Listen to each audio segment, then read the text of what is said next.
versículo 1 de Eclesiastes 10 diz o seguinte: assim como a mosca produz mau cheiro e estraga todo o perfume, também um pouco de insensatez pesa mais do que a sabedoria e a honra. Eu, quando li isso daqui a primeira vez, eu achei interessante dele falar sobre isso, mas não me atentei sobre o que Salomão estava falando aqui. E eu comecei esses dias a meditar sobre isso e falei: Deus, o que quer dizer isso, né? O perfume, a mosca, é uma coisa que a gente consegue visualizar isso, alguém fazendo perfume, e de repente a mosca vem ficar dentro do perfume, e aquilo ali ele está falando que ele estraga todo o perfume. E nós vemos que o perfume tem algumas características, e por essas características eu comecei a analisar e ver o que aquilo servia para a minha vida. Que o perfume é uma coisa agradável, ele é pura, ele é uma coisa que a gente espera alguma coisa boa dele, né? Ninguém espera comprar um perfume esperando alguma coisa ruim. E esse é o perfume, e ele tem muito cuidado na fabricação dele para que todos os componentes que são colocados no perfume sejam colocados na medida certa, para que tenha um resultado bom. Da mesma forma, é a nossa vida. A nossa alma é o perfume de Deus, o perfume que nós temos para apresentar a Deus. Nós temos algo dentro de nós que nós devemos cuidar e devemos ter ele o mais puro possível, porque nós vamos apresentar isso a Deus. Inclusive, ele fala em Efésios que nós somos, que Deus se entregou como sacrifício vivo e nós somos imitadores de Deus, então nós somos esse sacrifício de aroma agradável a Deus. Nós temos, nesse texto que ele fala sobre o perfume, que ele compara a sabedoria e a honra. Quando nós nascemos de novo, a Bíblia fala que nós temos a nossa natureza transformada, e que antigamente nós éramos cegos, e agora, através da palavra de Deus, nós temos a sabedoria de Deus. Então, nós temos que ter, e esse ano nós estamos falando o ano inteiro sobre crescimento, nós temos que ter um avanço quando nós nascemos de novo. E essa é a expectativa que Deus tem sobre nós. Que nós possamos avançar, que nós possamos ser melhores, e que nós possamos ter, como esse perfume, algo puro e agradável para ser apresentado a Deus. Mas no texto também fala sobre a mosca. E quando a gente pensa em mosca, a gente pensa logo em sujeira, não é verdade? A sujeira, a mosca vive na sujeira, a mosca representa algo nojento, algo que é indesejável. Ninguém gosta de estar num lugar cheio de mosca, cheio seja comendo, ou seja em casa, seja o que for. E principalmente na questão dessa situação em especial, que é o perfume, ele tinha que estar cuidando do que ele estava fazendo para que a mosca não entrasse no perfume. Porque ele sabia que a mosca entrando no perfume, ela contaminaria. Então, o que é a mosca nesse sentido? A mosca é todo o mal. A mosca é o pecado que existe no mundo, que nós não podemos deixar entrar na nossa alma. Esse pecado que pode vir de várias formas, esse mal que pode vir de várias formas, ela pode vir disfarçada de alguma coisa menor. Uma mosquinha simples, não tem problema nenhum, mas não deixa de ser um mal. Nós temos que estar atentos na nossa vida, no nosso dia a dia como cristãos, se nós estamos chegando num patamar de crescimento, se nós estamos buscando, nós temos que olhar nos detalhes da nossa vida, até porque o mal, muitas vezes, e quase que eu diria na maioria das vezes, ele não se apresenta feio, ele não se apresenta perigoso. Quando o diabo tentou Jesus, ele não colocou nada para Jesus que não fosse verdade. Ele falou: se você é o Filho de Deus, Jesus com fome, 40 dias jejuando, se você é o Filho de Deus, transforma essas pedras em pão. Ele não estava falando de uma mentira. Ele estava tentando fazer o quê? Jogar com o ego de Jesus. Você mesmo, Filho de Deus, está falando que é o Filho de Deus, então transforma, se você tem esse poder para transformar. E muitas vezes o mal faz isso com a gente. Ele coloca de uma forma com que nós não vamos entender que aquilo é o mal, e aquilo vai mexer com a gente de uma forma assim: não, como que não? Eu sou isso que eu estou falando que eu sou. E a gente vai e faz, e a coisa não é por aí. E eu vejo que, hoje em dia, na sociedade, nós temos, parece que 3 pilares principais, onde quase todo o mal está assentado. Eu diria assim, 3 pilares do pecado da humanidade. Seria o dinheiro, a fama, ou a vaidade, e o sexo. Se você observar bem, parece que todas as coisas acabam girando e caindo dentro de alguma desses três pilares. Quando a gente fala em dinheiro, a gente tem a questão da avareza. As pessoas, nesse país a gente vê muito, as pessoas têm condições de poder ter dinheiro, as pessoas têm condições de trabalhar e ter o reconhecimento do seu trabalho, e de repente elas começam a ficar avarentas. Isso é um mal, é um pecado que eu não divido que eu tenho. E às vezes você vê a necessidade do teu irmão, fala, não, o que eu tenho é meu, eu não posso dividir aquilo que eu tenho. É muito mais fácil, às vezes, as pessoas fazerem vista grossa e virar a cara e falar, não, senhor, eu não conheço esse problema, não tenho esse problema, do que ela aceitar aquilo ali e tentar transformar o coração dela. O dinheiro é uma coisa que compete demais com a nossa vida cristã, infelizmente. Quando a gente fala em dízimo e oferta, a gente fala isso aqui na frente, muita gente, a primeira coisa que vem, não, eu não vou dar dinheiro para a igreja, eu não vou dar dinheiro para o pastor, eu não vou fazer... Ela não entende a profundidade que é esse ato que nós estamos fazendo do dízimo e da oferta. Que não é a questão de estar dando dinheiro para a igreja, dando dinheiro para o pastor, é a questão da nossa gratidão com Deus, de saber, Deus, eu reconheço que o que eu tenho, o que eu sou, as coisas que eu tenho, vieram de Ti. Afinal de contas, Deus pode, pelo poder, quando Ele fala, para você eu vou fechar aqui. Já pensou se Deus falasse assim, não, você não me agrada, eu fecho o oxigênio de você, você eu só vou dar 5 minutos de oxigênio por dia? Ele poderia fazer isso, mas o amor dele é tão grande que ele, mesmo sabendo da nossa injustiça, ele é justo com a gente. Então o dinheiro é uma coisa que compete demais com o nosso sentimento cristão. A ganância, a questão de querer mais e mais e mais, e a gente vê isso, nessa época de política a gente vê tanto isso, né? Político que tem tanta coisa, gente que tem tanto dinheiro, mas parece que só o dinheiro não é suficiente, ele quer mais ainda daquilo que ele tem. Pessoas que têm mais do que podem gastar, se fosse só viver gastando 24 horas por dia, não teria condição de gastar tudo que tem, e ainda tenta ter mais e mais e mais e mais e mais. É uma pena como tanta gente que tem tanto, ao mesmo tempo tem tão pouco. Uma vez eu vi, eu acho que foi a Xuxa falando, ela no auge da carreira dela, com todo o sucesso, o dinheiro que ela tinha, sofrendo de depressão, porque ela tinha um vazio, o dinheiro não podia preencher esse vazio que estava dentro do coração dela. E assim existem pessoas, e muitas pessoas, que têm de tudo aos olhos da vida humana, aos olhos físicos, tem de tudo, pode comprar o que quiser, mas existe um vazio que não consegue ser preenchido. E a pessoa busca em outras coisas, o dinheiro não pode comprar esse vazio só Jesus pode preencher. Então nós temos que ficar atentos, e é fácil muitas vezes reconhecer isso e falar assim, não, isso está tranquilo, a minha vida isso não compete comigo. A luxúria, não, eu sou simples, eu não preciso de nada de luxo, eu não preciso de nada disso. Às vezes, eu brinco que são os falsos pobres, aquele que fala assim, não, eu não preciso ter carro novo, eu não preciso ter roupa boa, eu não preciso ter casona, não sei o quê, mas porque ele não tem condição de ter. Então, para não dizer que eu quero ter e não tenho, eu falo, não, eu não preciso ter isso. Mas às vezes lá dentro ela se consome porque o outro tem. Ela se consome porque por que ele pode ou não posso? Por que ele consegue ou eu não consigo? Nós temos que entender, e isso inclusive a Bíblia fala que a gente tem que chorar com os que choram e se alegrar com os que se alegram, né? E eu costumo dizer que é fácil você chorar com os que choram. Meu irmão, que difícil, nossa, que situação. Você chora, você se comove junto com a pessoa. Agora você se alegrar com o que se alegra parece que é mais difícil, né? Meu irmão, consegui, comprei uma casa, paguei 1,5 milhão, porque Deus tem me abençoado, eu paguei à vista, não tenho nem dívida.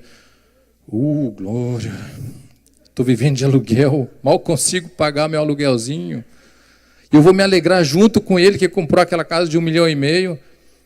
É impossível? Não é impossível, é possível. Só que parece que é mais fácil você chorar com aquele, eu estou sem dinheiro para aluguel. Não, meu irmão, eu te ajudo, vamos lá, eu também não tenho muito. Do que você se alegrar com aquele que mudou para casa de 1,5 milhão, você pensando, puxa, não tem nem para o meu aluguel desse mês. E ele está comprando casa de 1,5 milhão. Gente, o coração cristão tem que estar livre desse tipo de sentimento. Nós, como cristãos, temos que estar livres desse tipo de sentimento. E essa mosca, vamos dizer assim, do pecado, do dinheiro, da ganância, da luxúria, tem que estar fora da nossa vida. Às vezes é difícil você perceber, mas às vezes quando é alguma coisa gritante assim, é fácil. Você olha assim e fala, não, isso aqui está na minha vida, em nome de Jesus eu tenho que tirar. O segundo pilar, que seria a vaidade ou a fama. Tem muita gente, e esses pilares se entrelaçam entre si, né? Porque tem muita gente que chega num certo ponto da vida, que o dinheiro agora já não é mais... não faz mais diferença. Tem tanto dinheiro, tem tanta coisa, que agora se eu tiver mais ou menos, 1 milhão a mais, 2 milhões a mais, já não faz diferença nenhuma. Agora eu preciso do quê? Fama. Preciso de prestígio. Porque tem muita gente que é rica, mas só o dinheiro não o cara comprou um iate, eu comprei 2 iates. Grande coisa, ele pode comprar os 2 iates também.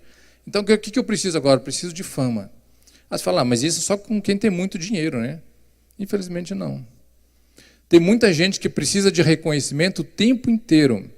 Gente dentro da igreja, gente de fora da igreja, gente nascido de novo, gente que não nasceu de novo, mas tem esse sentimento de baixa autoestima. Eu preciso que alguém todo o tempo tenha falado, oh, que bonito isso que você fez. Olha, que bom isso que você fez. Nossa, como você faz isso bem feito. E tem gente que acaba caindo, se afundando, quando não conhece esse reconhecimento. E sendo que nós, quando nascemos de novo, a Bíblia fala que todas as coisas são feitas, foram criadas por Ele, para Ele, e dele, por Ele, para Ele.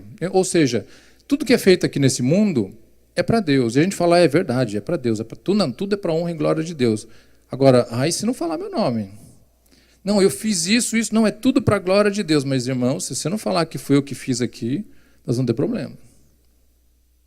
Então, as pessoas precisam desse reconhecimento, e isso é uma forma, é uma mosquinha, é essa mosquinha da falta do reconhecimento, a mosquinha da vaidade que falta, e a gente precisa, alguém precisa falar isso de mim. Alguém precisa falar que fui eu. A pior coisa que tem é quando as pessoas vêm agradecer. Eu queria agradecer, nós tivemos as festas das nações, né? Eu quero agradecer o Carlos, eu quero agradecer o pastor não sei o quê. Agradece um monte de gente e esquece uma pessoa. É o suficiente para pegar fogo. É o suficiente para aquilo ali começar a inflamar. Você viu? Eu fiz isso, eu fiz aquilo, nem falou meu nome. Eu fiz aqui também, nunca mais vou ajudar, nunca mais vou fazer. Nunca mais vou fazer isso, nunca mais vou fazer aquilo. E começa a inflamar as outras pessoas. Não, você fica fazendo, daqui a pouco vão esquecer você também. Esqueceram de mim.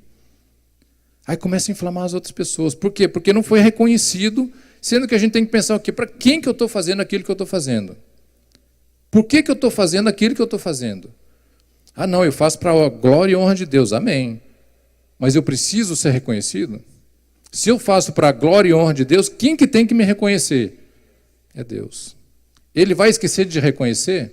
Nunca. Nunca. Só que a gente precisa que alguém fale. Por que a gente precisa que alguém fale? Porque lá dentro tem um vaziozinho, tem uma mosquinha, que essa mosquinha da vaidade está lá. Bzz, bzz, bzz, bzz. Vão falar de você, vão falar, não falaram de você, não falaram. E o diabo, o que a Bíblia fala? Ele é o acusador. Ele é que fica 24 horas na espreita, esperando uma oportunidade para poder mostrar, viu? Não falaram de você. Olha lá, você fez, nem falaram o teu nome. Ou ao contrário, as pessoas que fazem alguma coisa e o orgulho delas começa a subir, começa a crescer. Você fez aquilo, que bom, hein?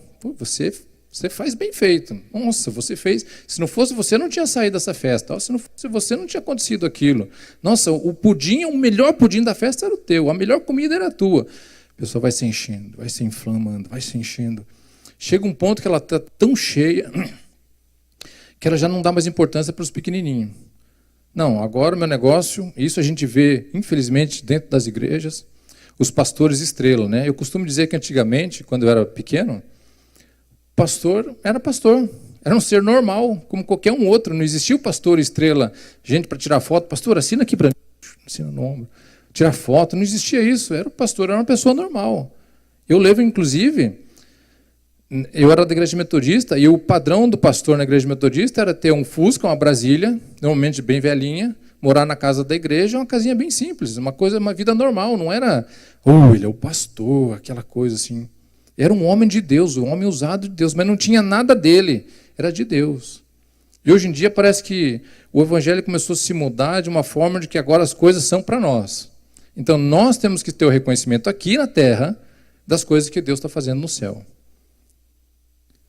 Infelizmente, o orgulho, ele acaba inflamando as pessoas e acaba desvirtuando. No começo, o rumo é bom. Não, o negócio é Deus, é Deus, é Deus, é Deus. De repente, não, você é o cara, você é o cara, você é o cara.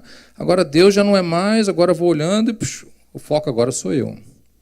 E as igrejas começam a se desvirtuar do caminho principal, do objetivo principal, que é Jesus, e começam a viver em função de uma pessoa, o pastor. O pastor, se o pastor for para cá, todo mundo vai para cá. O pastor vai para lá, todo mundo vai para lá. Sendo quem que é o pastor da igreja? É Jesus. Uma mosquinha plantada no meio do perfume, pequenininha, que foi inflamando, que foi inflamando e foi inflamando. A soberba faz parte desse pilar da fama, da inveja. Não, eu sou melhor, eu posso, eu não posso. Não, desculpa, eu não posso ir lá visitar o irmãozinho, eu não posso ir pregar naquela igreja que só tem 50 membros, eu só pego de 500 membros para cima. Se for coisa pequena, nem me chame que eu não vou. Quem que eu estou servindo? A quem que eu estou servindo? Nós temos que prestar atenção nisso. E como eu estou falando, essas coisas gritantes são fáceis da gente perceber. Essas coisas parece que são tão comum, né, da gente falar, não, isso aqui não acontece comigo. Não, Deus me livre, isso aqui, amém. Eu espero que não aconteça. Com relação ao terceiro pilar sobre o sexo, hoje em dia a internet deu acesso à pornografia tão facilmente, e isso é uma coisa que muitas vezes não é falado dentro da igreja, porque é um tabu, né, quando se fala de sexo. Mas é uma coisa que tem levado tanta gente a se desviar de Deus, dos caminhos de Deus. Você faz em segredo, ninguém vê, e tanta gente tem saído dos caminhos por causa disso. A prostituição, você pode pensar, não, sim, a prostituição, não, isso é uma coisa livre na minha vida, amém. Lascívia, o adultério, imoralidade sexual, são coisas que a Bíblia condena e que nós devemos condenar também. É a mosquinha que a gente está olhando, a gente joga e tira do nosso perfume, tira da nossa alma, não deixa cair lá dentro. Agora acontece uma coisa que, infelizmente, nós acabamos não percebendo. Primeiro, quando o texto fala aqui que a mosca morre, cai e causa mau cheiro, estraga todo o perfume, a mosca, simplesmente por cair, ela não causa mau cheiro, ela não apodreceu ainda. O que faz ela causar o mau cheiro? Ela apodrece. Quanto tempo demorou para ela apodrecer? Não foi na hora. E isso acontece, às vezes, com o mal dentro do nosso coração. Às vezes aquela raizinha do mal, aquela mosquinha pequenininha cai, a gente olhou, foi uma mosca tão pequenininha, um mal tão simples, uma coisa tão pequena, e a gente acaba não dando importância. Só que aquilo vai apodrecer. E aquilo vai apodrecer e vai cheirar mal. Quando cheira mal, é quando a gente está agora contaminado com esse pecado, contaminado com esse mal, e agora para você tirar é mais complicado, porque ele estragou o perfume. Ele estragou todo o perfume. Então existe, eu chamo de pecados menores, que são os pecados que às vezes a gente acaba aceitando. E talvez seria assim, eu não vou dizer o pior deles, porque todo pecado é ruim, mas talvez os mais perigosos. Por quê? Porque são pecados que a gente acaba aceitando como normal. Até porque hoje em dia a sociedade começou a inverter o que é bom e o que é ruim, o que é certo e o que é errado. E tem muitas vezes você olha assim, não, mas isso é certo ou errado? Eu aprendi que era errado, mas agora é tão normal. Não, eu acho que é certo. Isso vai entrando dentro da igreja. E nós não podemos mudar nossos princípios. Os princípios bíblicos não mudam, são eternos. E alguns pecados chamados, que eu chamo de pecados menores, acabam fazendo tanto mal quanto aqueles grandes que a gente acabou de falar dos 3 pilares. Por exemplo, a murmuração. Gente, a murmuração é um pecado, é um mal tão grande na vida do cristão. Ai, que ruim, nossa, esse trabalho é horrível. Nossa, porque eu não aguento fulano. Nossa, porque tá calor. Nossa, porque tá frio. Porque tá chovendo. Porque esse sol tá muito grande, muito forte. Murmuração. Coisinha simples, parece normal, não é natural. Porque não, é canseira demais isso. Não, isso é ruim, isso é murmuração, o tempo inteiro murmurando. Irmãos, isso faz um mal para a nossa vida cristã. Isso é aquela mosquinha que vai ser colocada no nosso perfume e a gente não vai se dando conta dela. E ela vai apodrecendo, vai apodrecendo a nossa alma. E a gente vive com aquilo de murmurar 1 dia, 2 dias, 3 dias, a vida inteira. De repente a nossa vida é baseada na murmuração. Tudo é ruim, tudo está mal, tudo não dá certo. E por que não dá certo? Porque o mal ficou plantado lá dentro e agora ele está produzindo mau cheiro. E nós não estamos dando conta porque a gente acostumou. Falar, essa mosquinha aqui, eu até já acostumei com o cheiro dela. Até já acostumei a viver desse jeito assim. A gente não pode acostumar com o pecado. Se conformar com o pecado é o caminho para a gente poder se conformar com o mal. O pastor fala várias vezes aqui, eu acho interessante essa ilustração de que o diabo não é domesticável. A gente não consegue domesticar o mal. Tem muita gente que é muito persuasivo, né? Que consegue convencer as pessoas. As mulheres têm um poder de persuasão muito grande muitas vezes. Mas nem a mulher mais persuasiva consegue persuadir o diabo a ficar bom. Não adianta passar batonzinho lá. Não, mas o meu diabinho, eu dou banho nele 2 vezes por semana, até tá cheirosinho. Até acostumei com ele já. Não existe isso. O mal é um mal e ele nunca vai mudar de ser mal. E ele só tem um objetivo, ou melhor, 3. Roubar, matar e destruir. Ele foi criado, ele tem essa essência dentro dele com esse objetivo de roubar, matar e destruir. Roubar quem? Matar quem? Destruir o quê? Roubar aquilo que Deus criou. A maior criação de Deus, nós. Roubar, matar e destruir. Tudo que ele faz 24 horas por dia é com esse objetivo. Nós não podemos ter um demoninho de estimação dizendo, não, isso aqui é inofensivo, não faz nada. Não, ele está ali para roubar, matar e destruir. Da mesma forma com que se ele fosse o grande, o feio, o bonito, que você estiver olhando.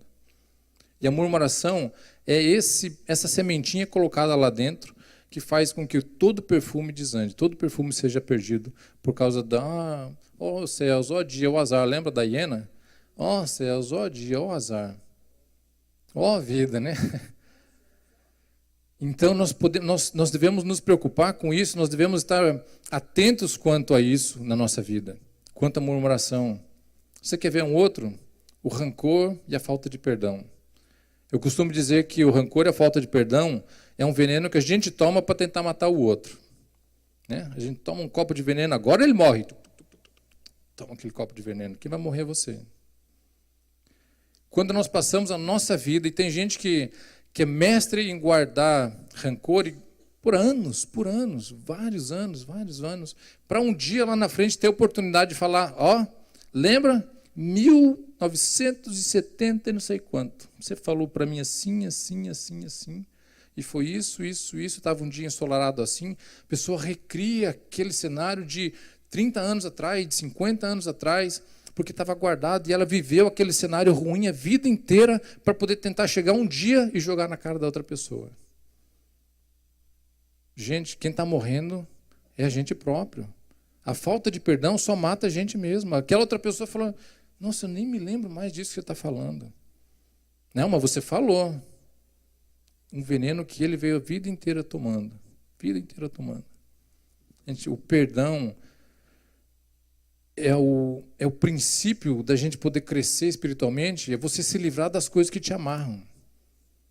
Quer crescer espiritualmente? Se livra disso. Ah, mas foi ele que falou para mim. Então perdoa. Quanta coisa falaram para Jesus? Quanta coisa fizeram para Jesus? E ele estava lá na cruz, sofrendo. Falou, Deus, perdoa eles, porque eles não sabem o que fazem. O que a gente é melhor do que Jesus, que a gente não consegue e não pode perdoar, porque foi ele que falou para mim, não foi eu que falei. O que Jesus falou para eles? O que Jesus fez para eles para merecer o que eles estavam fazendo? Nada. Agora nós somos, como diz Paulo, imitadores de Jesus. Como que nós somos imitadores se nós não temos capacidade de olhar para o irmão e falar assim, olha, eu te perdoo. Eu não tenho capacidade de olhar para o meu pai, para minha mãe, para o meu filho, e falar, meu filho, eu te perdoo. Para olhar para o meu ex-sócio, para olhar para uma pessoa que me fez um mal muito grande e falar assim, olha, eu te perdoo.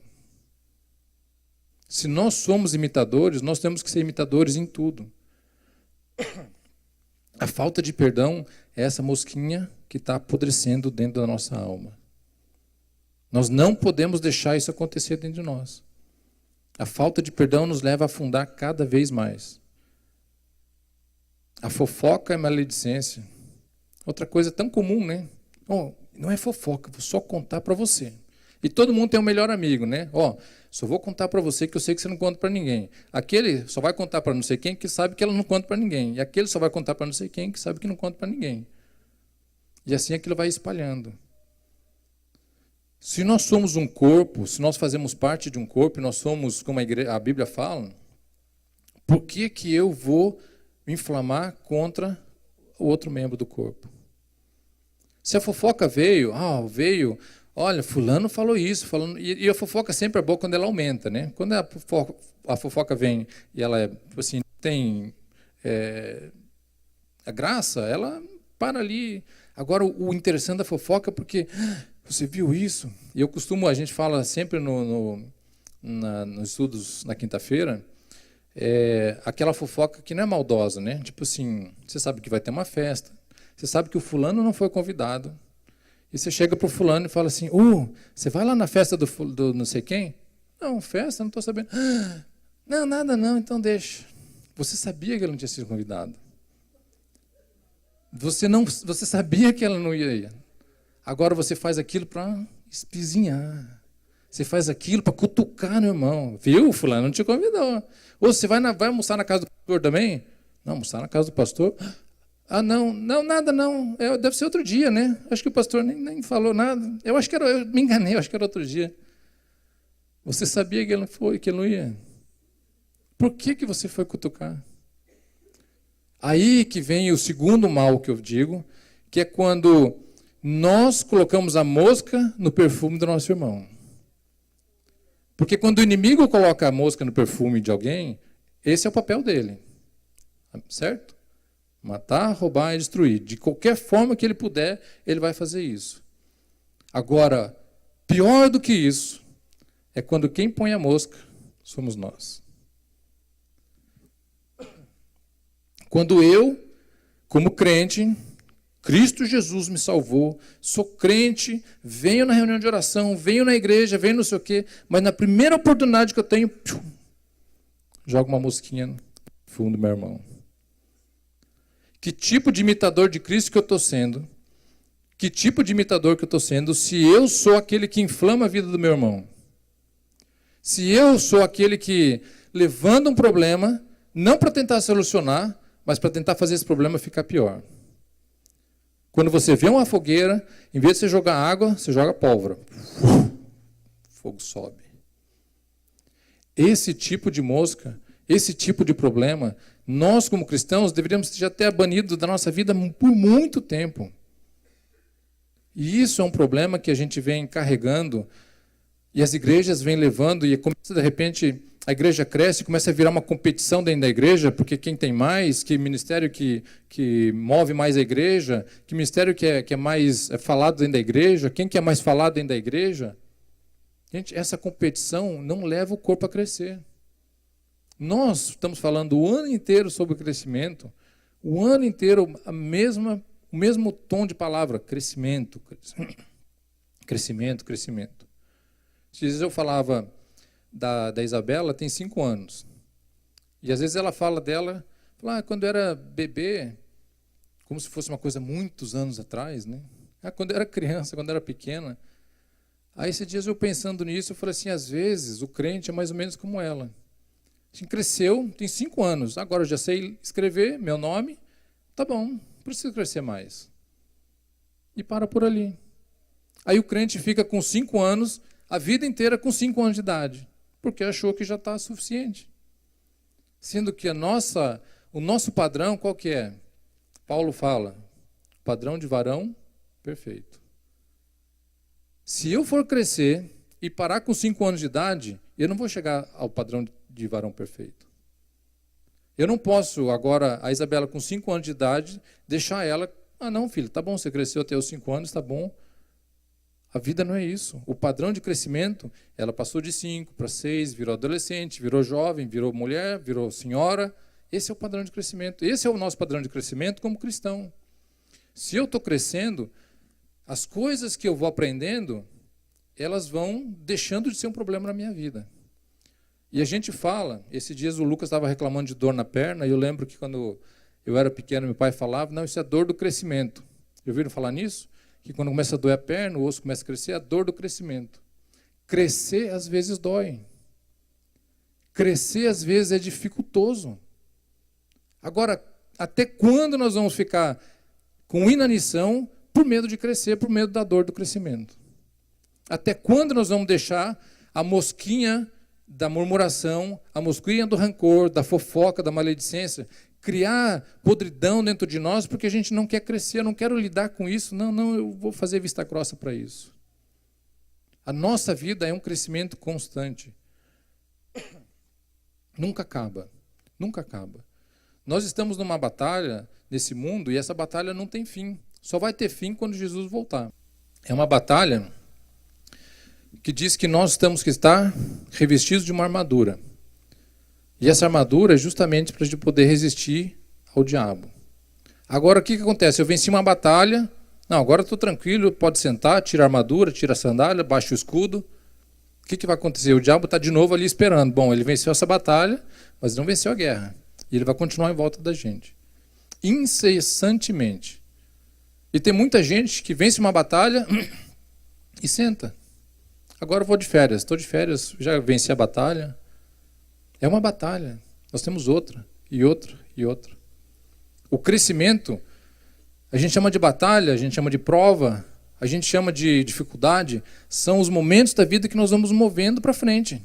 A criança passa por dificuldades, por provas, por batalhas, mas ela está crescendo. Ela se machuca, levanta, continua de novo. Eu lembro uma vez, os meninos eram pequenos e o Daniel estava subindo numa árvore. E a Fabiana, não sobe, não sei o quê. Amor, deixa ele. Não, mas vai se arranhar todo. Deixa que se arranhe. Porque assim ele vai estar aprendendo. Assim ele vai estar melhorando. Da próxima vez ele já não se arranha tanto. Senão daqui a pouco nós somos criados em volta de uma redoma, de uma ilha, isolados do mundo, isolados do mal. Então a gente vive dentro ali sem problema nenhum com o mundo. Não, eu sou santo, nada me aflige, nada me toca. E isso não é verdade. Nós vivemos nesse mundo. Nós fazemos parte desse mundo e nós temos que saber conviver com isso. Agora, nós não podemos deixar nos contaminar por esse mundo.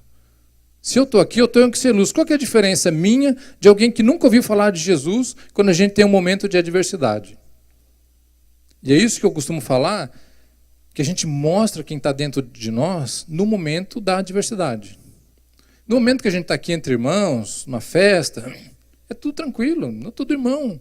Qual que é a diferença? Tudo bem.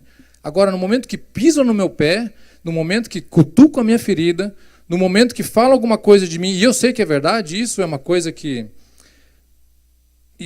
toca as pessoas, porque se alguém fala para você, vamos supor assim, irmãos, vamos deixar de maquinar o mal, não pense de ficar matando o teu irmão, aquele assassinato que você está planejando fazer, não faça. Aquele banco que você está pensando em roubar, não roube, para com isso. Eu falo, nossa, essa mensagem, para quem será que é? Não é para mim, né? Nunca pensei em matar ninguém, nunca pensei em roubar ninguém. É fácil da gente saber que não é para nós. Agora, quando a gente fala assim, olha, para de falar do teu irmão, para de guardar rancor. Está falando para mim? Garanto que sabe alguma coisa de mim. Alguém deve ter falado alguma coisa. Por quê? Porque a gente se identifica com aquilo. Agora, eu me identifiquei, ok, bom, bateu na ferida. Eu me identifiquei com aquilo.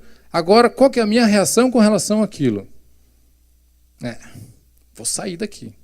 Nunca mais vou olhar na cara dele. Nunca mais vou dirigir a palavra para ele. Fica falando as coisas para mim. Não falei para você. Se mexeu com você, é porque está precisando de cura.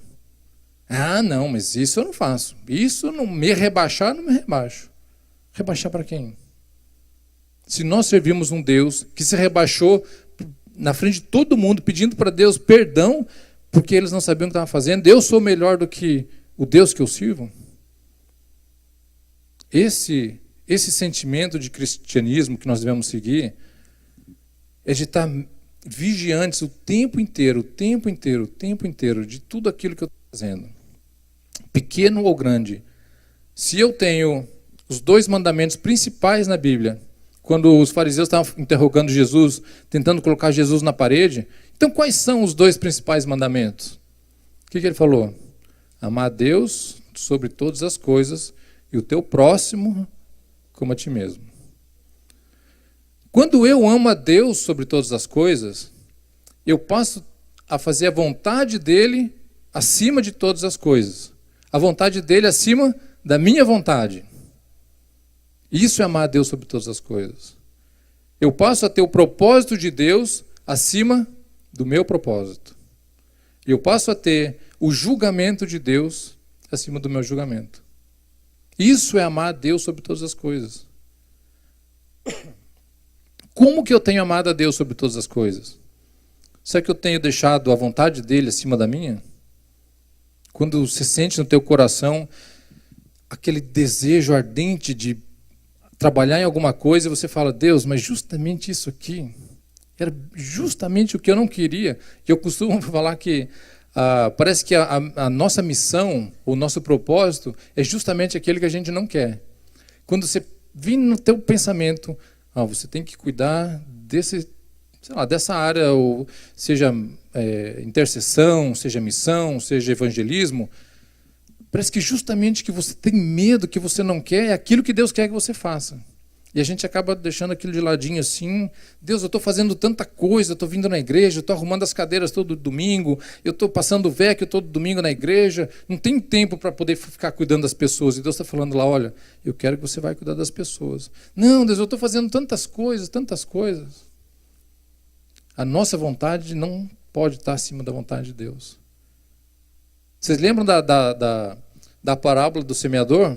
Eu sempre olhava a parábola do semeador como sendo para alguém que não conhecesse Jesus. Alguém de fora, porque a semente foi lançada, caiu na beira do caminho, os passarinhos comeram, caiu no solo de pedregoso, tinha pouca terra. Sempre olhava aquilo como sendo alguém que não conhecesse Jesus, a semente que estava caindo. Aí um dia eu pensei, esse é o meu coração também. Está caindo dentro do meu coração essa palavra, eu estou pensando que é para o outro, e é para mim.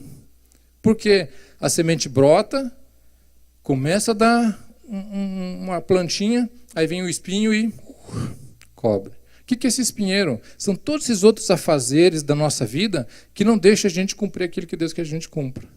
E eu estou pensando que isso é da pessoa que está lá fora, que não conheceu Jesus, e eu não estou olhando na minha vida, que às vezes é aquele do dia a dia, do trabalho de segunda a segunda, das coisas que me consomem, que eu não consigo fazer aquilo que Deus quer que eu faça. A vontade de Deus tem que estar acima da minha vontade. O plano de Deus tem que estar acima do meu plano. Aí vem o segundo maior mandamento. Amar ao próximo como a nós mesmos. Como que eu demonstro o meu amor ao meu próximo? Como que eu demonstro o amor à pessoa que está aqui? E Deus fala assim, como é que você pode dizer que você ama a Deus se você não consegue, que você não vê, se você não consegue amar o teu irmão a quem você vê? Como é que nós vamos nos apresentar na presença de Deus? E esses dias nós estivemos naquele Hell's Gate, e ele tem uma ilustração, e toda a ilustração da tribulação, do final dos tempos, e tem a última cena, que é quando eles estão na presença de Deus. E Jesus julgando, falou, olha Deus, eu fazia tanto, eu trabalhava tanto, eu ia na igreja, eu fazia isso, eu fazia aquilo. E Deus fala assim, mas não era isso que eu te chamei. Não foi para isso que eu te chamei. E a gente querendo dar justificativa para Deus e falar, Deus, mas eu fiz tanta coisa, eu fiz isso, e a Bíblia fala, em teu nome eu profetizei, em teu nome eu fiz aquilo. Deus fala, olha, apartai-vos de mim que eu nunca te conheci. Porque a gente não fez a vontade de Deus, a gente fez a nossa vontade. Eu não consegui olhar para o meu irmão, que dá aquela queimação no estômago quando eu olho para ele, porque ele pisou no meu calo, ele pôs o dedo na minha ferida, e eu tenho que, em nome de Jesus, perdoar. Eu tenho que, em nome de Jesus, quando ele está na necessidade, eu falo assim, meu irmão, a minha mão aqui eu te ajudo. Não porque agora ele está na necessidade, agora então vamos aproveitar e empurrar mais um pouquinho para baixo. Essa não é a vontade de Deus. Isso não é amar o nosso próximo como a nós mesmos. Quando a gente ama, a gente se entrega. Jesus amou e se entregou. A gente fez a ceia aqui agora há pouco. Um amor de se entregar, sabendo que o povo era injusto, sabendo que o povo não era, muitos não iam reconhecer, e ele a si mesmo se entregou. Esse amor é que nós devemos seguir na nossa vida. Infelizmente a gente vê tanta gente falando assim, uma vez eu vi inclusive não era uma pregação, o cara está indo evangelizar na rua, e ele falando para as pessoas, você sabia que Jesus morreu por você? Ele falou, morreu porque quis. Você já pensou? Morreu porque quis. E infelizmente, às vezes o nosso testemunho, a gente não fala isso da nossa palavra, da nossa boca, mas o nosso testemunho é mais ou menos como se fosse esse. Tem a vontade dele porque quer, mas não é a minha vontade. Porque a nossa vontade acaba sendo maior que a vontade de Deus. Nós devemos então nos preocuparmos que a nossa vida seja apresentada a Deus como esse perfume puro, limpo, e que quando nós trabalhamos com relação a isso, nós trabalhamos em função disso. Nós devemos cuidar para manter a nossa alma pura. O nosso espírito é novo, agora a nossa alma precisa ser purificada. Nossa alma é como esse perfume que precisa ser constantemente limpo. Caiu a mosquinha, tira ela dali, não deixa ela apodrecer. Não se acostuma com o mal, não se acostuma com o pecado. Nós devemos estar atentos para que qualquer linha de mal, seja ela qual for, a gente possa cortar ele pela raiz. A gente possa tirar ele da nossa vida todo o tempo. Jamais devemos nos acostumar com o mal. Jamais nós devemos. Quem comete o pecado é do diabo. Em 1 João 3,8 diz exatamente isso. Quem comete o pecado é do diabo. Nós não devemos, de forma alguma, acostumarmos com isso e virarmos prática na nossa vida. Nós devemos o tempo inteiro nos preocuparmos em crescer, progredir e melhorar na presença de Deus. Afinal de contas, a perseverança, nós vamos alcançar aquele que perseverar, aquele que conseguir lutar toda a vida, crescer a vida inteira e perseverar, esse que vai receber a salvação. Então essa palavra de hoje não é uma palavra simplesmente para poder ilustrar um texto, mas é uma palavra para a gente aplicar na nossa vida como que eu tenho vivido a minha vida na presença de Deus. Será que eu tenho simplesmente deixado a mosquinha entrar e aceitado aquilo ali como um mal, o pecado no meu perfume, na minha vida, e tenho deixado as coisas assentarem dentro do meu coração e ficado cego para o que Deus quer para a minha vida? Eu não creio que é a vontade de Deus. Eu não creio que Deus quer filhos machucados, eu não creio que Deus quer filhos que deixam de lado um do outro. E uma vez eu escutei uma frase que eu achei muito forte e, ao mesmo tempo, em certo ponto, verdadeira, de que a igreja é o único exército que abandona os seus feridos.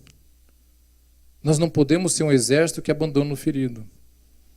Nós somos um exército que, como o próprio exército normal sempre vai alguém e vai resgatar aquele que está ferido.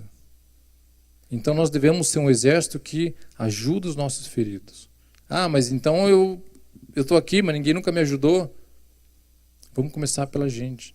Não olhar, porque nunca fizeram para mim, eu não vou fazer também. Eu nasci assim, eu cresci assim, eu vou ser sempre assim. A gente não é assim. A gente tem que mostrar e fazer a diferença. Ah, não fizeram para mim, eu posso fazer para o outro. Eu posso mostrar para o outro. Essa é a palavra que Deus quer. Se nós somos imitadores, nós devemos ser imitadores em todo o contexto, não só numa parte da palavra. Se nós somos imitadores de Jesus, nós somos imitadores em tudo na palavra de Jesus.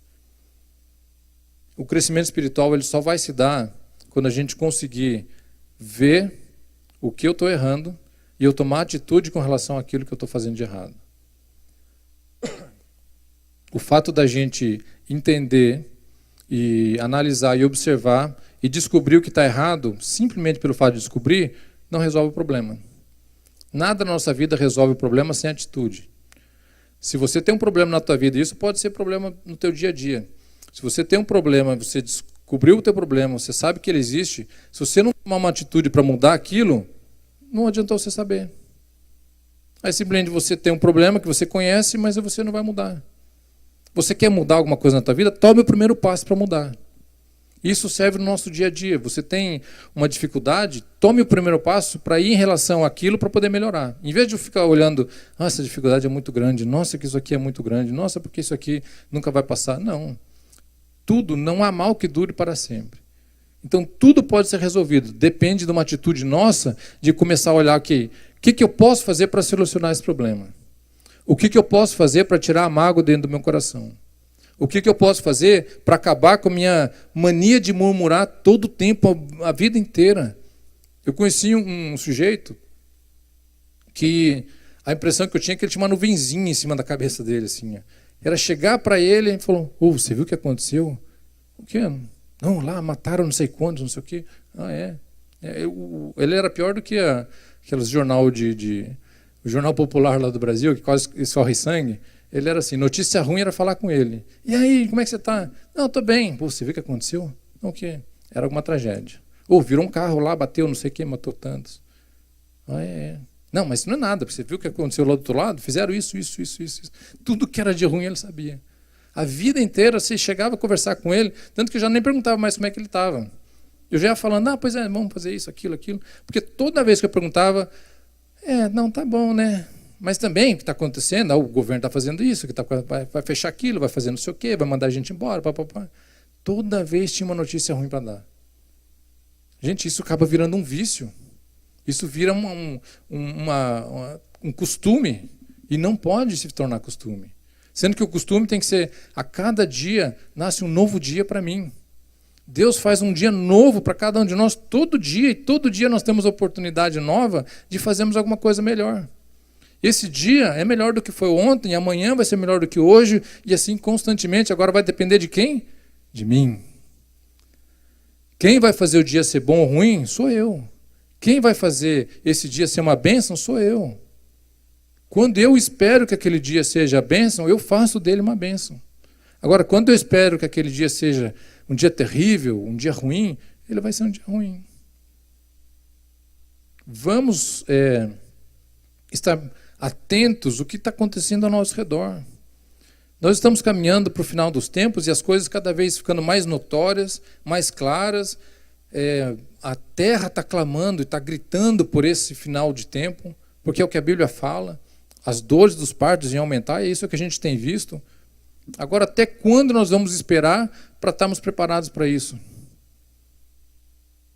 No Hell's Gate, que a gente foi, você vê bem isso das pessoas falando, as pessoas que conheciam, de repente, pum, sumiu da terra aquele monte de gente, como tinha aquele cântico antigo, falando, onde está aquele povo barulhento? Onde está que não se vê nem o irmão? Mais ou menos assim, aquele povo barulhento, onde está o povo barulhento? Agora, de repente, nós vamos olhar, fiquei. Oh, meu Jesus, que isso não seja algo que nós devemos nos preocupar, porque a nossa certeza da salvação tem que ser uma constante na nossa vida. A certeza da salvação tem que ser uma constante. Agora, fala assim, eu não tenho essa certeza, o que eu faço para ter essa certeza? Eu te digo o que você faz. Entrega o teu caminho ao Senhor, confia nele, no mais tudo ele fará. Nós devemos entregar o nosso coração completamente a Deus, não pela metade, não um pouquinho, não só o que me interessa, não só aquilo que não mexe com a minha vontade. Eu devo entregar o meu caminho completamente a Deus. Quando a gente entrega esse caminho a Deus, as coisas vão acontecendo. Então quer dizer que quando eu aceitar Jesus, a minha vida vai virar um mar de rosas. Não. Pelo contrário. A vida do cristão é uma constante batalha. Nossa, então é um tormento a vida de cristão? Também não é. Porque nós somos mais do que vencedores em Cristo Jesus, é o que a palavra fala. Então, se eu sou mais do que vencedor, eu vou ter batalha. Mas eu não vou perder a batalha. Esse é o Deus que eu sirvo. Esse é o Deus que nós devemos servir. Dessa forma que nós devemos plantar a nossa vida nesse mundo. Então, se nós estamos crescendo, e outra vez eu falo, o ano inteiro falando sobre o crescimento. Será que ainda não caiu lá dentro? O que eu estou crescendo? Será que eu estou crescendo? Nós estamos falando de um crescimento espiritual e não físico. Nós estamos falando de um crescimento de que hoje eu tenho uma atitude que há um mês atrás eu não teria. Hoje eu tenho uma atitude que quando alguma coisa de ruim acontece, eu até me espanto e falo, nossa, se fosse antes eu iria xingar, eu iria bater, eu ia fazer não sei o que, agora até estranhei. Até me estranhei. Você já ouviu falar isso? Até me estranhei, eu não agiria assim. O que é isso? Amadurecimento. Crescimento. Quanto que você tem crescido? Quanto que você tem olhado para a tua vida e falado assim, não, hoje eu tomo atitudes que no começo do ano eu não tomava. Hoje eu levanto para orar, hoje eu oro por irmão, hoje eu oro por aquela pessoa que me fez mal, hoje eu olho para aquele irmão que eu não gostava, que eu não conseguia nem sequer olhar para a cara dele e já não tenho mais aquela queimação no estômago quando eu olho para ele. Por quê? Porque foi curado. Nós temos que crescer em todas as áreas da nossa vida. Nós não podemos crescer e deixar um pedacinho. Não, isso aqui eu não vou mexer porque isso aqui é muito doloroso para mexer. Não, nós temos que mexer em tudo. Deus não quer um pedacinho da gente. Até porque quando a gente quer Deus, a gente não quer só um pedacinho, a gente quer tudo, não é? E Deus quer tudo de nós também. Deus não quer um pedacinho do André, só um pedacinho. Não, Ele quer eu inteiro. E eu inteiro quer dizer a minha vida inteira. Quer dizer as minhas vontades, quer dizer os meus desejos. É isso que Deus quer de nós. E eu queria então encerrar essa manhã. E eu não podia encerrar sem poder fazer uma oração e dar oportunidade para você, para que a gente possa entregar na presença de Deus a nossa vida, para ser apresentado a Ele como um perfume puro e suave na presença de Deus. Deus tem feito tantas coisas por nós. Desde o começo Deus tem feito, tem cuidado. Desde o começo Deus tem observado e livrado cada um de nós de tantas coisas. Tem coisas que a gente nem faz ideia que a gente já foi liberto, já foi livre. E a gente às vezes não consegue reconhecer. A gente consegue olhar aquilo que ainda está faltando que seja feito, mas às vezes a gente não consegue reconhecer aquilo que Deus já fez.